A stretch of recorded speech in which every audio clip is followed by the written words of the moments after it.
ನಮಸ್ಕಾರ ವೀಕ್ಷಕರೇ, ಅಶ್ವವೇಗ ಡಿಜಿಟಲ್ಗೆ ಸ್ವಾಗತ. ನಾನು ಸುರಭಿ. ಕಾಫಿನಾಡು ಚಿಕ್ಕಮಗಳೂರು ಜಿಲ್ಲೆಯಲ್ಲಿ ಮಂಗನ ಕಾಯಿಲೆಯ ಭೀತಿ ಮತ್ತೆ ಆವರಿಸಿದೆ. ವರ್ಷಪೂರ್ತಿ ದಾಖಲೆ ಮಳೆ ಸುರಿಯುವ ಚಿಕ್ಕಮಗಳೂರಿನಲ್ಲಿ ಈ ವರ್ಷ ಜನವರಿಯಲ್ಲಿ ಮಂಗನ ಕಾಯಿಲೆ ಆತಂಕ ಎದುರಾಗಿದೆ.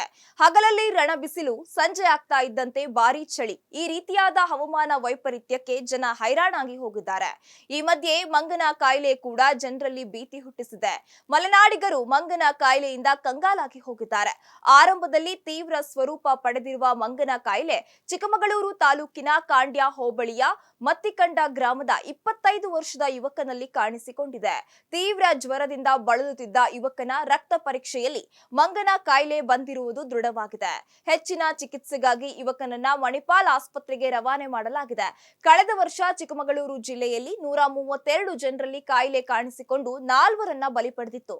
ಕಾಡಂಚಿನ ತಾಲೂಕುಗಳಾದ ಚಿಕ್ಕಮಗಳೂರು, ಕೊಪ್ಪ, ಎನ್ಆರ್ಪುರ, ಶೃಂಗೇರಿ ತಾಲೂಕುಗಳಲ್ಲಿ ಮಂಗನ ಕಾಯಿಲೆ ತನ್ನ ರುದ್ರ ರೂಪ ತಾಳುವ ಮುನ್ನ ಆರೋಗ್ಯ ಇಲಾಖೆ ಮಂಗನ ಕಾಯಿಲೆ ಅಲರ್ಟ್ ಘೋಷಣೆ ಮಾಡಿ ಮಂಗನ ಕಾಯಿಲೆ ಪತ್ತೆಯಾಗಿರುವ ಚಿಕ್ಕಮಗಳೂರು ಜಿಲ್ಲೆಯ ಕಾಂಡ್ಯ ಹೋಬಳಿ ಮತ್ತಿಕಂಡ ಗ್ರಾಮದಲ್ಲಿ ಉಣ್ಣೆಗಳನ್ನ ಸಂಗ್ರಹ ಮಾಡಲಾಗಿದೆ. ಇನ್ನು ಅರಣ್ಯದಲ್ಲಿ ಮಂಗಗಳು ಸಾವನ್ನಪ್ಪಿರುವ ಕುರಿತು ಮಾಹಿತಿ ಸಂಗ್ರಹ ಕೂಡ ಮಾಡಲಾಗಿದೆ. ಗಾಯದ ಮೇಲೆ ಬರೆ ಎಂಬಂತೆ ಮಲೆನಾಡು ಭಾಗದಲ್ಲಿ ಮಂಗನ ಕಾಯಿಲೆ ಆತಂಕ ಹುಟ್ಟಿಸಿದೆ. ಕಳೆದ ವರ್ಷ 4ರನ್ನ ಬಲಿ ಪಡೆದು ಇದೀಗ ಮತ್ತೆ ಚಿಕ್ಕಮಗಳೂರು ಜಿಲ್ಲೆಯ ಮಲೆನಾಡು ಭಾಗದಲ್ಲಿ ರಣಕೇಕೆ ಆರಂಭಿಸಿರುವ ಮಂಗನ ಕಾಯಿಲೆ ಮಲೆನಾಡಿಗರ ಆತಂಕಕ್ಕೆ ಕಾರಣವಾಗಿದೆ. ಈ ಮಹಾಮಾರಿ ರೋಗ ತೀವ್ರ ಸ್ವರೂಪ ಪಡೆಯದಂತೆ ಜಿಲ್ಲೆಯಾದ್ಯಂತ ಆರೋಗ್ಯ ಇಲಾಖೆ ಫುಲ್ ಅಲರ್ಟ್ ಆಗಿದ್ದು ಜನರಲ್ಲಿ ಜಾಗೃತಿ ಮೂಡಿಸ್ತಾ ಇದೆ. ಚಿಕ್ಕಮಗಳೂರು ತಾಲೂಕಿನ ಕಾಂಡ್ಯ ಹೋಬಳಿ ಸುತ್ತಮುತ್ತಲಿನ ಗ್ರಾಮದಲ್ಲಿ ಡಿಎಂಪಿಎ ತೈಲ ಸೇರಿದಂತೆ ಮನೆಗಳಿಗೆ ತೆರಳಿ ಜಾಗೃತಿ ಮೂಡಿಸಿದ್ದು ಅರಣ್ಯಗಳಿಗೆ ತೆರಳದಂತೆ ಎಚ್ಚರಿಕೆ ಕೊಡಲಾಗಿದೆ. ಒಟ್ಟಾರೆ ಕಳೆದ 7-8 ವರ್ಷಗಳಲ್ಲಿ ತೀವ್ರ ಸ್ವರೂಪದಲ್ಲಿ ಕಾಣಿಸಿಕೊಳ್ಳದ ಮಂಗನ ಕಾಯಿಲೆ 2024ರಲ್ಲಿ ತನ್ನ ರೌದ್ರ ರೂಪ ತಾಳಿತ್ತು. ಮಲೆನಾಡಿನ ತಾಲೂಕುಗಳಲ್ಲಿ ಜೀವ ಭಯ ತರಿಸಿತ್ತು.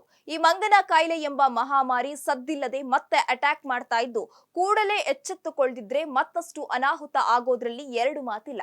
ಹೀಗಾಗಿ ಜಿಲ್ಲಾ ಆರೋಗ್ಯ ಇಲಾಖೆ ಕೂಡ ಜಿಲ್ಲೆಯಾದ್ಯಂತ ಹೈ ಅಲರ್ಟ್ ಘೋಷಣೆ ಮಾಡಿದೆ. ಆದ್ರೆ ಆರೋಗ್ಯ ಇಲಾಖೆ ನೀಡಿರುವ ಮಾರ್ಗದರ್ಶನವನ್ನ ಗ್ರಾಮಸ್ಥರು ಪಾಲಿಸಿ ಹೇಗೆ ಸಹಕರಿಸ್ತಾರೆ ಅನ್ನೋದು ಯಕ್ಷ ಪ್ರಶ್ನೆಯಾಗಿ ಕಾಡ್ತಾ ಇದೆ. ಇದಾಗಿತ್ತು ಇಂದಿನ ಅಶ್ವವೇಗ ಸ್ಪೆಷಲ್. ನೋಡ್ತಾ ಇರಿ ಅಶ್ವವೇಗ, ಇದು ಸತ್ಯಾನ್ವೇಷಣೆಯ ಓಟದಲ್ಲಿ.